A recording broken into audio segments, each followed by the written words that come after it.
আসসালামু আলাইকুম। আজকের এই ভিডিওতে দেখানো হবে কিভাবে আমরা প্লে স্টোরের অটো অ্যাপ আপডেট বন্ধ করব। তো আমাদের যাদের প্লে স্টোরের অ্যাপ অটো আপডেট হয়, তো আমরা এটি চাইতেছি না যে প্লে স্টোরের অ্যাপটি অটো আপডেট হোক। তো আমরা আজকে প্লে স্টোরের অটো অ্যাপ আপডেট বন্ধ করব।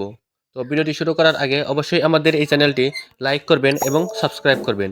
তো ভিডিওটি শুরু করা যাক। তো ভিডিওটি শুরু করার জন্য প্রথমে আমরা এই যে এখানে দেওয়া আছে প্লে স্টোর, তো আমরা এখান থেকে প্লে স্টোর অ্যাপটিতে আসবো।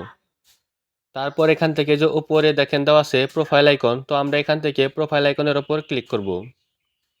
তারপর এই যে নিচে দেওয়া আছে সেটিংস, তো আমরা এখান থেকে সেটিংসের ওপর ক্লিক করব। তারপর এই যে এখানে দেওয়া আছে নেটওয়ার্ক পারফরম্যান্স, তো আমরা এখান থেকে যে তীর চিহ্নের ওপর ক্লিক করব। তারপর এখানে দেওয়া আছে যে অটো আপডেটস অ্যাপ, তো আমরা এখান থেকে অটো আপডেটস অ্যাপসের ওপর ক্লিক করব।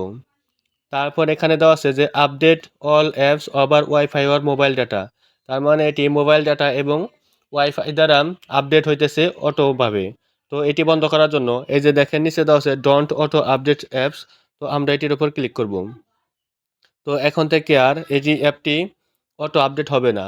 তো এভাবে আপনারা অটো আপডেট অ্যাপ বন্ধ করতে পারবেন। তো আজকের ভিডিওটি এই পর্যন্তই। তো ভিডিওটি যদি ভালো লাগে তাহলে অবশ্যই আমাদের এই চ্যানেলটি লাইক করবেন, কমেন্ট করবেন এবং সাবস্ক্রাইব করবেন। ধন্যবাদ।